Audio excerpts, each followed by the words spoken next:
Hello. So listen, before we even get started, I know that I've been missing for over 6 months, almost 7 months.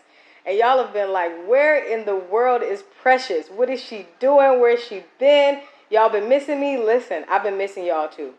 I've decided to put together a very special project, a 5-part series, and welcome to it. It is called Becoming Precious Somewhere in Bali. I've been in Bali, Indonesia for over 6 months, giving myself my undivided attention.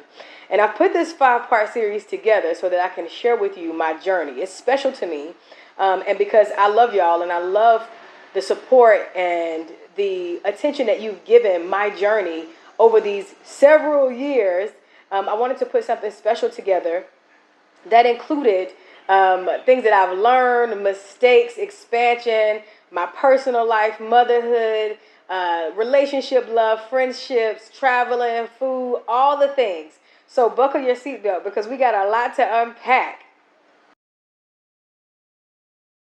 So first things first. Most of you guys who follow me on social media or in my real life know that I've been living in Atlanta for the last couple of years. And things started to really bubble and expand right at the height, at the beginning of the pandemic. I was in the pandemic with y'all, just like y'all was in the pandemic with me. We was all on Instagram, Facebook, wherever we had to be in order for us to survive the end of 2019 or really the top of 2020. And so around that time, my business started to really expand and become more successful than ever before. And as it was expanding and becoming more successful, I was expanding as well.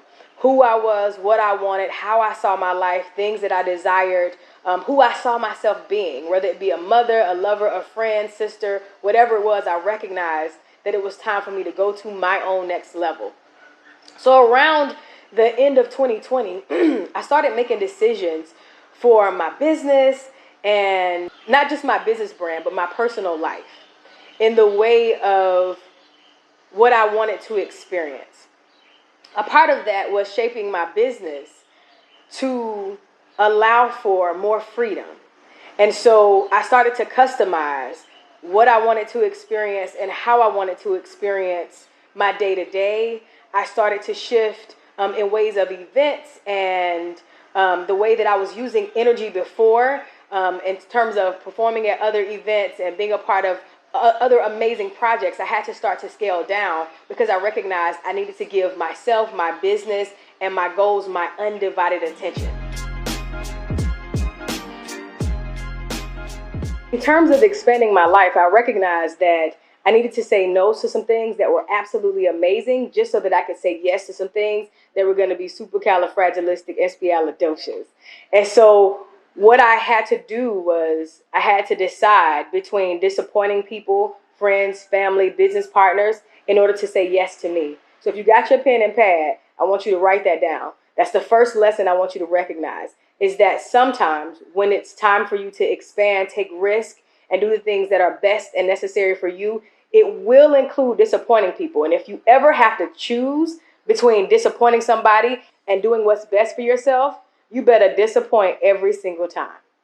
So a part of that expansion and also disappointing was saying no to projects, saying no to events, and really focusing and really focusing my undivided attention in that way.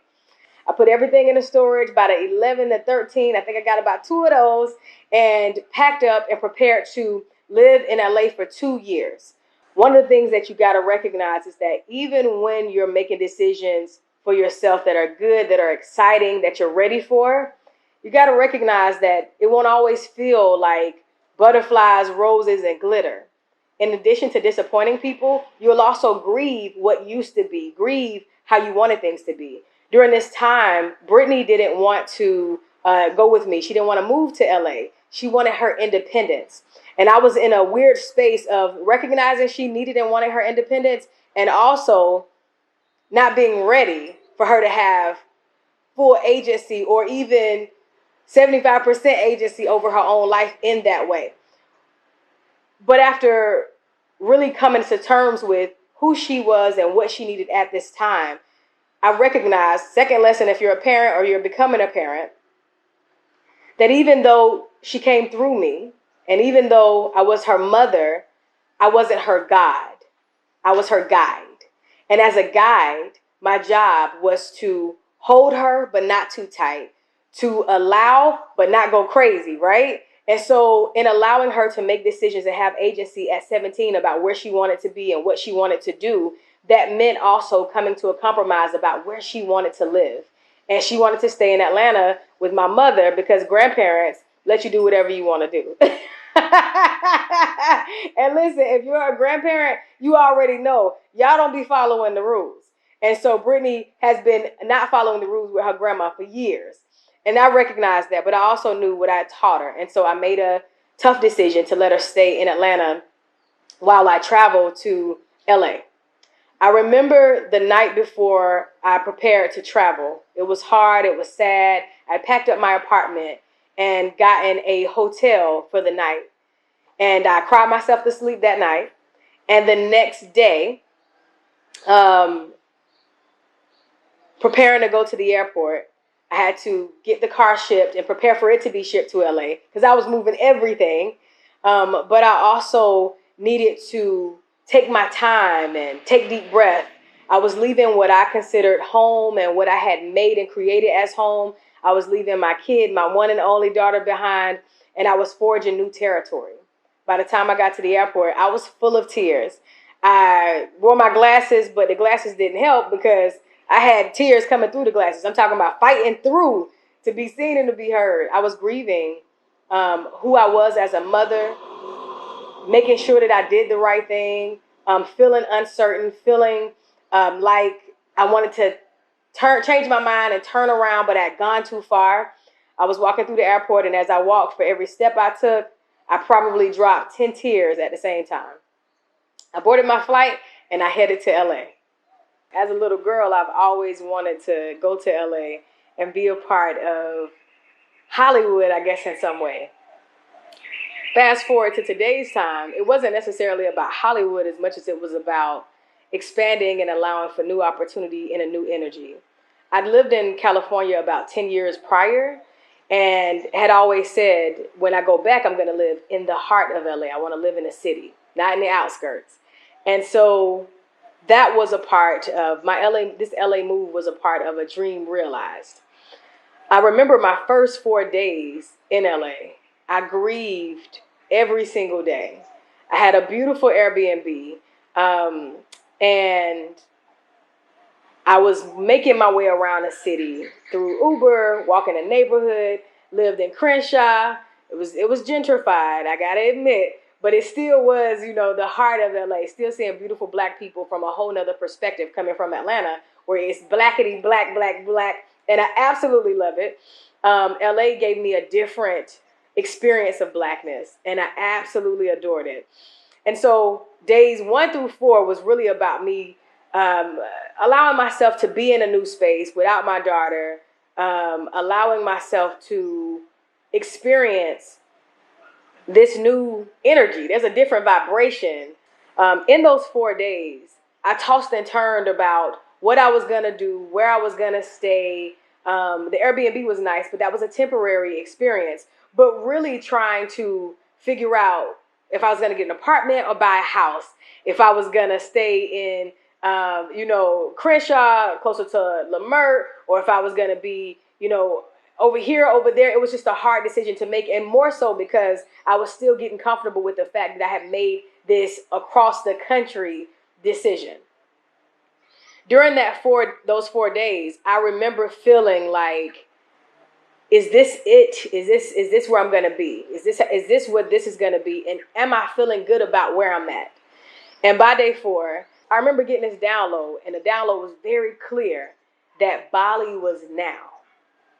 I jumped out of bed, sat up, and I was like, oh my gosh, if Bali is now, did I pack my passport? Is it in my storage? Like, what am I going to do if Bali is now? What does Bali is now even mean? Like, right now? Or is it later? Like, I had all these thoughts, but I knew that it was necessary for me to explore, and not just explore, but follow what I was feeling and what I was hearing. As I was searching, I had this little pouch with all my important documents, opened it up and realized the passport was there.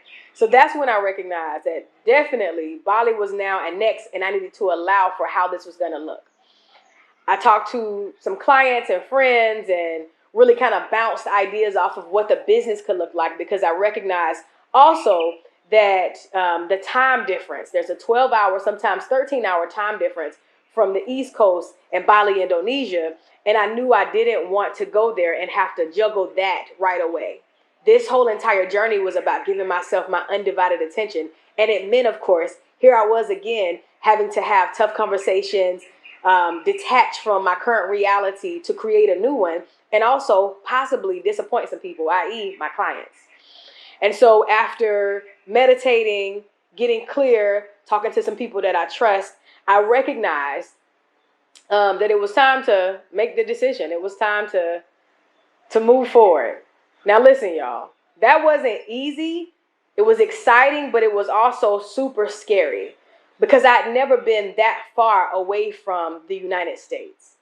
I'll put the miles at the bottom of the screen so y'all can see it, but we're talking about a gazillion miles away. Okay? And so, and in fact, it's 25 hours on a flight, on a good flight, directly from Atlanta to Indonesia with a pit stop in Doha. And so once I decided in my heart and in my mind, once I made the conscious decision that I was going to do this, I was going to go ahead and prepare to move to Bali soon, then my second download came, which was very clear about how I could transition out to end the current quarter we were in. This was in February, the end of February, and move right into a full quarter, which would have taken us April, May, and June for my clients. So that meant that I would end or pause my business in June. What I knew for sure is that I had grown to a place where I wanted to do even my own business differently. So it wasn't just about like pausing or stopping or declining opportunities outside of my business, but it was also like allowing myself to really like wipe the slate clean and create something brand new. I'd been in my business consecutively for 6 years, and we were going on 7 years, and I knew I was coming to a place of completion. So I communicated with those that were closest to me what my plan was, and I began to prepare for this big, huge international move across the world. And a part of my preparation was, of course, having the conversation with Brittany, letting her know that this move was going to happen and what it was going to include. Now, we're talking about a teenager who just got their independence. They want their mama as far away as possible. It was all good with her. She was like, oh my gosh, Mom, you've always said you wanted to do it. Ever since you saw Eat, Pray, Love, you always said you wanted to move, which was like years prior to.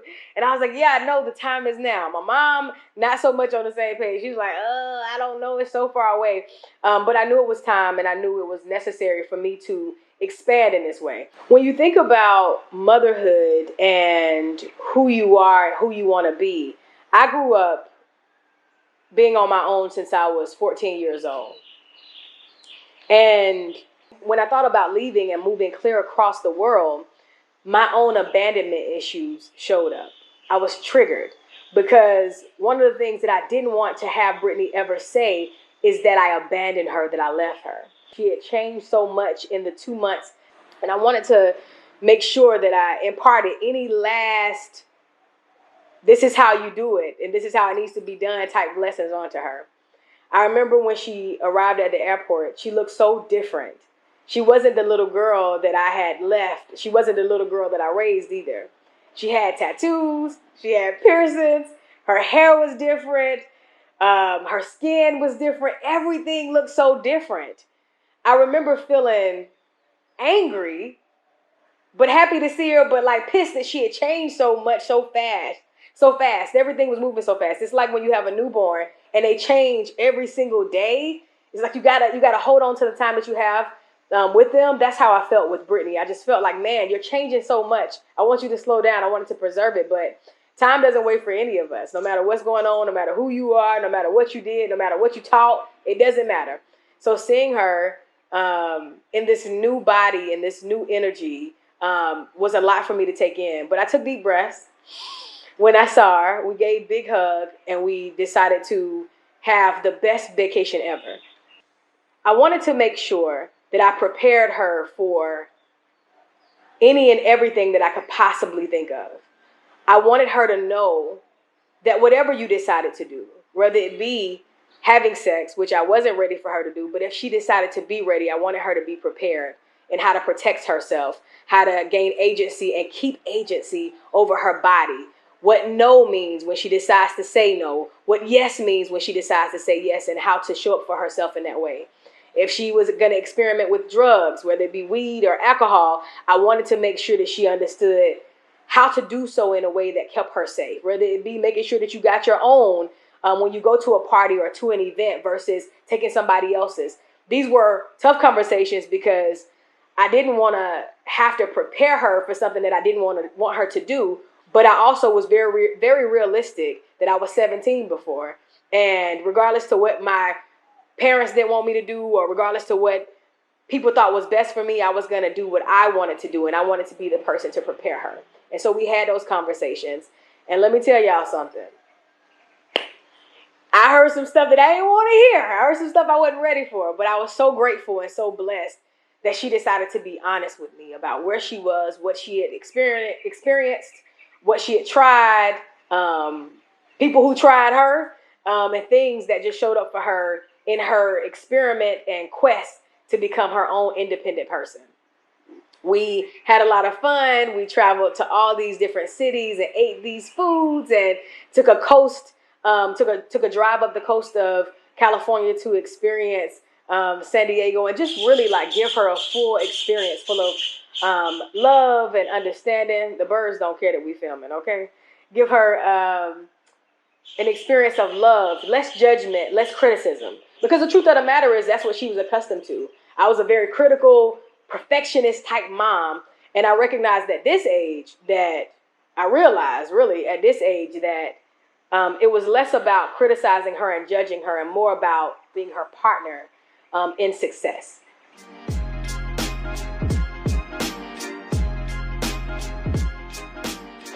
So I arrived in Indonesia, and I arrived in a city called Jakarta, which is the capital of Indonesia. Now, on my way, I was supposed to do a 5-day quarantine that turned into an 8-day quarantine because things changed by the time I landed.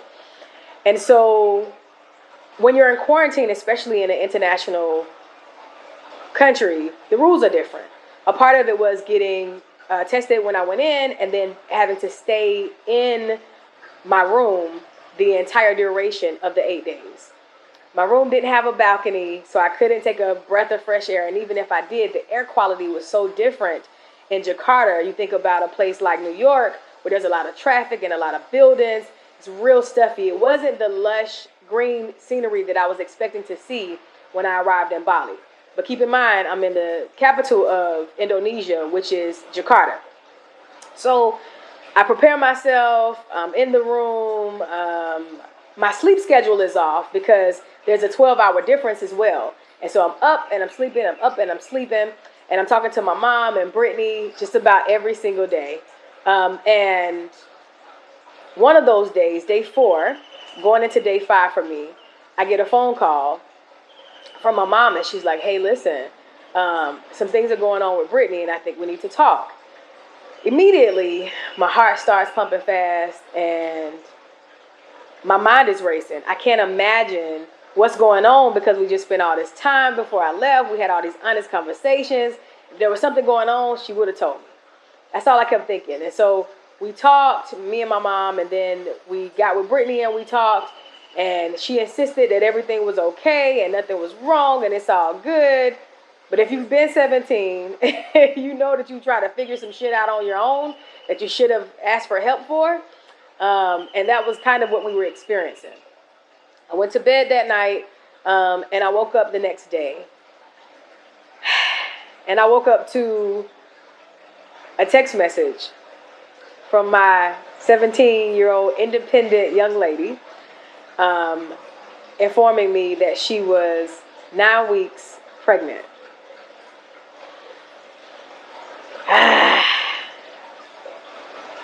Devastated, disappointed, hurt, angry, the feelings of betrayal, sad, frustrated, pissed off with God, every emotion that you could possibly think of, I most definitely felt it. What was important for me during that time was that I understood that those were my emotions and my feelings. And those were my feelings about a decision that Brittany had made about her life.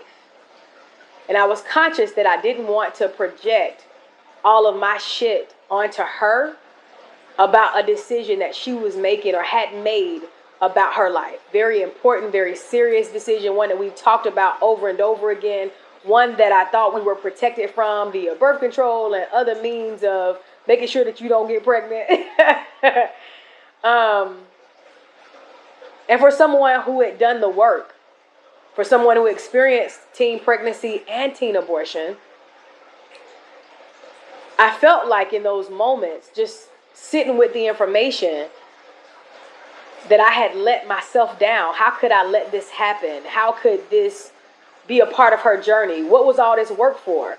My questions to God was, why did I do all this work? Why did I do all this inner child work, healing myself and recovering from this rough and, just ridiculous and super dysfunctional childhood, helping hundreds of other people do the same work only for my daughter to be pregnant at 17. It felt like the worst news and the worst decision that could possibly be made.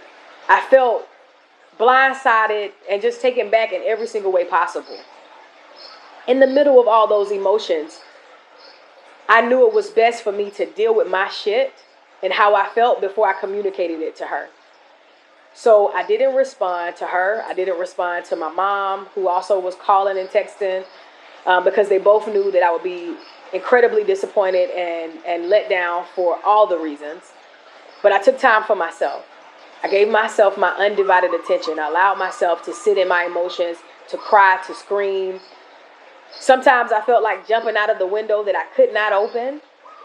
I felt my hands get heavy and tingly. I felt my feet get heavy and tingly. At one point, I thought I was going to have a stroke. I was so upset. I cried so hard. I found myself in fetal position several times, from the bed to the floor to the mirror in the bathroom. I just could not understand what was happening.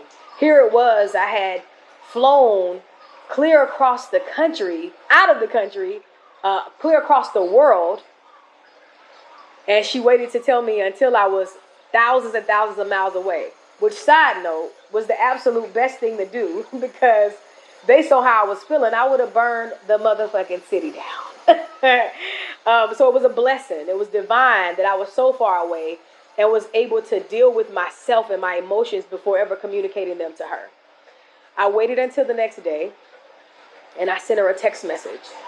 And I told her, I shared with her that I understood why it was hard, why she lied to me about what was going on with her, and why it was hard for her to communicate to me that she was pregnant, because it would have been hard for me to communicate also. And that I support her in whatever decisions she wants to make, and that I could not speak at the time because I indeed was disappointed and just speechless. But at the same time, I got your back, and I love you, and we're gonna get through this.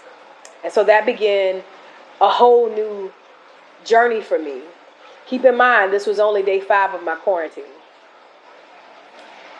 I took my time, I slept, I rested.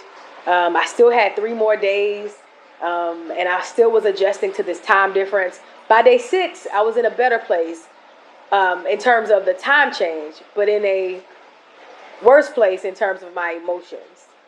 The news had settled in, and my mind was racing about what I needed to do. There I was in the capital of Indonesia, and I had to make a decision about if I was going to move forward to Bali or if I was going to turn back and go back to Atlanta. I remember wanting to open the door to take a deep breath, but I knew I couldn't step outside of my room because that would interrupt my quarantine time. So I opened the door, took the biggest deep breath I could, saw a neighbor across the hall, which happened to be a black man. Shout out to whatever man that was, because I smiled at him. And it gave me some sense of grounding. Got back in my room, reached out to some of my advisors, some of the people who support me, who hold me down when I'm in tough spots, shared where I was, and I was reminded of the work. The parts that I was angry with God about, I recognized that the work, I heard God as clear as day, the work was actually for you, precious. Healing your inner child, healing your inner childhood wounds, loving yourself differently, showing up in this space, expanding, making amazing shit happen for yourself, teaching others how to make amazing shit happen for themselves was absolutely for you. You deserved to have done that work, to feel whole and to feel complete. Brittany gets to get the overflow if she so choose, because it's her journey still. And so recognizing that the work was for me and that I was worth the effort that I put in, and that Brittany's successes were her own, her failures, her decisions, her expansion, whatever she was experiencing was absolutely her own, changed the game for me. I started to shift my perspective. If you've been following me, you've heard me say, your perspective determines your opportunities and your perspective determines your outcome. There I was living, as I often do, the work that I share with the world. Day 6, I took a deep breath, got myself together, and continued to speak life to Brittany, continued to love on her. We talked about options and things that she wanted to do and ways that she wanted to live, if she wanted to be a mom, if she wanted to wait to be a mom later in life. Whatever decision she decided to make, I had to commit to having her back. I did present options to her that I thought was best, but I reminded her that whatever she decided was her and her decision alone. Brittany is a Scorpio, an October 31st Scorpio, and I'm a Virgo, September Virgo. So it was important to allow for our personalities to take a back seat so that she could have what she needed in order to show up in this space. I recognize that her being able to have the experience of being independent, being able to say to herself, this is a decision that I'm making, and I'm making for myself and by myself with the support of those who love me, was also important. So I left her to it. She came back to me and advised me that she had already seen an ultrasound. She had already been going to teen clinics and supporting herself in a way to allow for a clear and concise decision. She had already seen the baby in her womb, and there was no turning back. I took a deep breath, because to be honest, that's not the decision I wanted her to make. But I recognized that it was important for me to support her. I wanted her to live the rest of her teenage life. I wanted her to expand and to grow and to live. And I thought that having a baby at 17 was so much of a big responsibility that it will stifle her and impede on who she could be. She saw it totally different, and I had to get on board. We decided to move forward, and hence, it was time to prepare her for motherhood.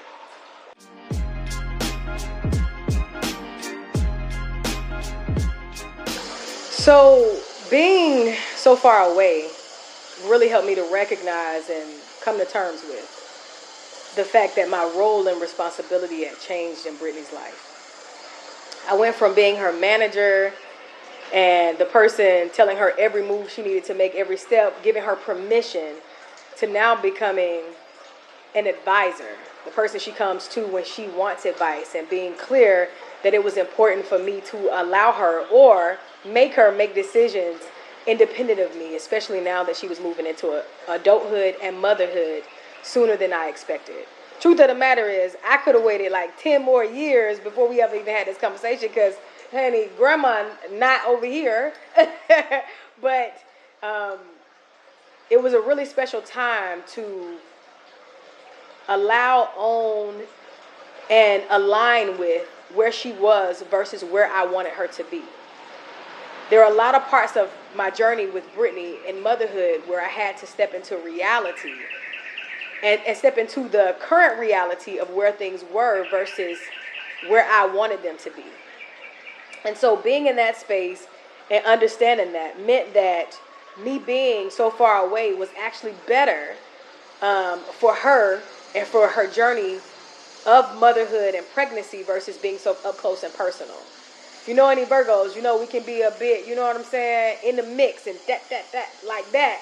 And so I knew that she needed breathing room to make mistakes. She needed breathing room to second guess, to get it right, and to really stand firm in what she wanted to experience. And she had already started that by having and making the decision that she was going to proceed into motherhood to begin with. My journey through being a mother of a upcoming mother so far away meant we had to lean on technology. There was a lot of FaceTime, a lot of WhatsApp, a lot of phone calls. There was a lot of over communicating as she was journeying through. One of the first memories that I have of our journey over these last 6 months, and one of my fondest memories that will last the test of time, is attending her sonogram to find out the sex of the baby. I knew I didn't want to miss any step, any part of the way. I wanted to be right there as much as possible while still showing up for myself here in Bali. And so her appointment for her doctor's visit was 2 p.m. East Coast time. That meant I had to be up at 2 a.m. or 1:30 a.m. In order to catch her appointment and be a part of it. And so right from my bed, eyes barely open, there she was getting her sonogram when we found out what we were having. I remember seeing her face and feeling like, okay, this is the moment of truth. This part of the journey helps us to somewhat prepare for who we have coming into the family. Like, what is this new personality? What is this new energy that's being birthed into our space? And we found out that we were having a beautiful baby boy. I was shocked. I thought we were having a girl, but I was also very happy one way or the other. As long as the baby was healthy, didn't matter to me. And so shout out to my mama who guessed right, and she said she prayed and guessed for a boy. She was spent over girls. Listen, a girl will show you your future. A girl will show you who you are. And Brittany has definitely reminded me of who I am by having the pleasure and the honor of raising her. And so now, I think God was like, let me give them a little break from all the work and shift it up a little bit. And so we got a chance to see that we were having a beautiful baby boy. Throughout the pregnancy, for everything that she experienced, I had to make sure that I was there, but via FaceTime or video messaging, video calls. And so we had the sonogram, we had the diaper shower that I was able to attend, and her appointments in between. A part of this journey was also having a COVID scare. Brittany had gotten COVID about 7-8 months in, and I for sure wanted to get on a plane and come save her. There were so many moments throughout this journey where I felt like, all right, that's my cue. It's time to go. And God would be like, not yet. Everything's going to work out. Just stand back, hang back, allow for things to be as they need to be. I had to find a new position in my motherhood where I wasn't like rescuing her and saving her, but where I was allowing time and space for her to rescue and save herself. That wasn't easy at all, but it was absolutely necessary, because what it did for her is it showed her who she was and what she was capable of.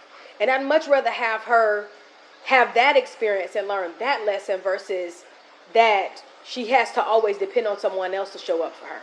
So shout out to you, Brittany, for being absolutely amazing in this journey of learning your body a different way and learning motherhood. As you journeyed through this entire pregnancy, you did an absolutely amazing job, and I just want to take a pause to show you some love. Being in this space where Brittany was pregnant and we had this distance also caused us to become much more closer. There were several times and periods where I felt like, damn, I don't want her to feel like I'm not showing up for her. I don't want her to feel like my mom is out living her life and I'm going through this pregnancy and all these tough moments and tough times. But then I recognized that was my shit showing up again. I was being triggered by the moments where I was abandoned in my childhood and I felt alone. and I felt neglected, and that absolutely wasn't Brittany's experience. And I also decided to have honest conversation with her about me being so far away and how it made me feel. Every time I shared it with her, in her wise way that she did, she always reminded me like, hey, Ma, I recognize that I made this decision to be pregnant, and that you shouldn't have to stop what you're doing to have and share every single moment with me. Besides, we talk every single day. You join me in every single way on FaceTime. So it's like you're already here. It's like you've never left. So yeah, you're miles away, but you're still here every step of the way. And I'm so grateful that she had the wisdom and the wit to be able to help me to get back into shape and stay focused on my own journey. It's been an amazing and incredible experience to have her repeat back the words to me that I've often fed her. And I'm super grateful for that.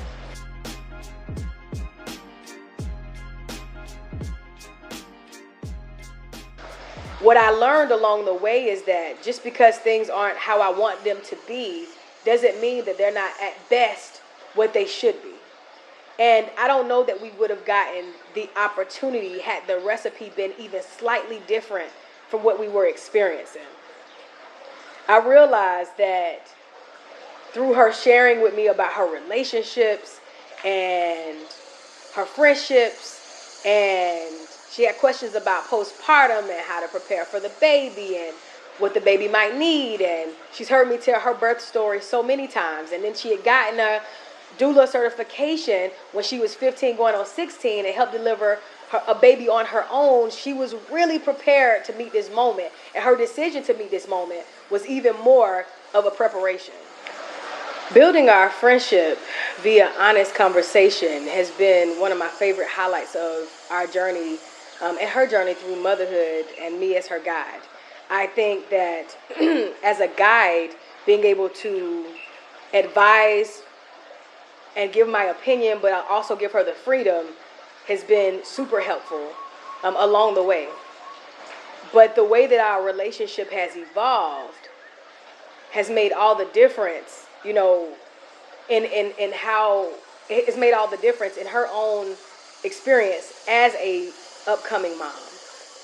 We talked about her relationship, her friendships.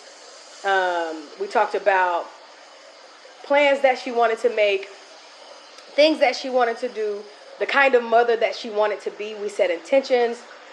We talked about breastfeeding and a birth plan and all the things.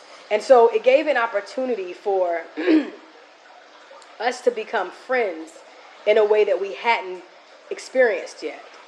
And I was able to share with her my experiences here in Bali, my experiences with love and relationships, and my experiences as a woman and who I was and who I was becoming, which allowed for her to see in real time the journey of womanhood, of humaning, of this life experience. I'm in a space, right, where we fully all accepted that this baby is coming, and it is a blessing already. His life is a blessing. The idea of his existence is a blessing. And so some of the things I did was decided what I wanted him to call me. I knew I didn't want grandma. My mama is grandma. And in fact, she says glamma, great glamma. Me, I decided I wanted to be called Umi. Umi for me was important because it means a wise, sage mother, right? And so being a wise, sage mother to my grandson was important to me. I wanted a name that meant something, that made him feel something, made me feel something. And it had a reverence and a respect that I absolutely appreciated. And so when y'all see me in the street, don't be talking about, hey, P, welcome to being a grandma. I am Umi. Or you can call me Bella as well. Being able to make decisions like what I wanted him to call me and who I wanted to be as an Umi in his life has been my focus and my intention. While we're filming this video, he has only been in the world maybe 4 days. My days and nights are mixed up because I've been in the States virtually, and I've been here in Indonesia physically. But he's already been in the world 4 days. So I want to share with you our journey through his arrival. The truth of the matter is this. I would have preferred to fly in weeks before the baby's due date, just so that I could be a part of preparing her space, preparing her, and not missing the possibility of him coming early or later or whatever the case may be. A part of allowing Brittany to be independent in this space was allowing her to create a birth plan that was ideal for her. And it wasn't ideal for her to have her mom or her grandmother in the room. What was ideal for her was to have the baby's dad right beside her while she's giving birth. Now, I didn't like it because I wanted to be there, to be right beside her. But I had to accept it, that this was her decision, and I understood. So our plan was that the moment she gave birth, I would book a flight and get to her as soon as possible, but to give a little bit of room for her to be able to have the independence and have the experience of welcoming her baby into the world with the family that she was creating, with the dad and him, the baby, and just being able to allow that experience to be solidified before I brought all my Umi energy into the mix. And so she explained to me what her desire was, and she didn't want to tell me because she didn't want to hurt my feelings, but before she could finish, I let her know it's okay if that's what you want. And I will be there as soon as you want me to be there, no matter what. Now, my mama, on the other hand, almost burned the city down because she expected that if I wasn't going to be in the room, she would be in the room. But she eventually came on board and she understood. And I understood her perspective because she was in there when Brittany was born, so she was like, listen, this is our tradition. But a lot of times when it's time for us to do something that's best for ourselves, even for Brittany, she had to disappoint us in order to show up for herself. And so I was proud of her, even though I didn't get what I wanted. I was proud that she made a decision that was best for her. Jace was due on February 3rd, and on February 4th, he was still in the oven cooking. He was not ready to come out yet. He was still snug, like a bug in a rug, and Brittany was exhausted and ready to give birth. She entered into the hospital, and after 30 plus hours of labor, Jace entered into this world at 7 pounds, 14 ounces, and 21 inches. All sevens across the board, perfect as ever. Shout out to his dad, who was awesome on the camera, made sure that we were able to view the entire labor while he also filmed the labor and was also present for the birth. Shout out to all the dads who have to play dual roles. Listen, we appreciate y'all. We love y'all. The moment I found out that she was going to be in labor and active and going, I booked my flight and I was ready to hit Atlanta to get there as soon as possible so that I could lay my eyes, my heart, my ears, and my undivided attention on my first and my second baby. This journey of this beautiful baby, Jace Amir, has blessed our lives in ways that we can never explain, but I will always be forever thankful for his existence, allowing me and Brittany to be introduced into a part of our relationship that we wouldn't have gotten otherwise. He is perfect and he is right on time, and we're so grateful. Welcome to the world, Jace Amir. Your Umi is already so proud of you, and when you see this video when you get older, you'll recognize the love and the honor that your mommy had for you way before you ever even stepped foot into this world. It's time for us to make some amazing shit happen, baby. Thank you so much for watching episode 1 of Becoming Precious, Somewhere in Bali. In our next episode, I'll be taking you through my experiences in my first 6 months of this beautiful land. Be sure to unlock access to all 5 episodes by joining me on Patreon at patreon.com/becomingprecious. I look forward to seeing you in episode 2.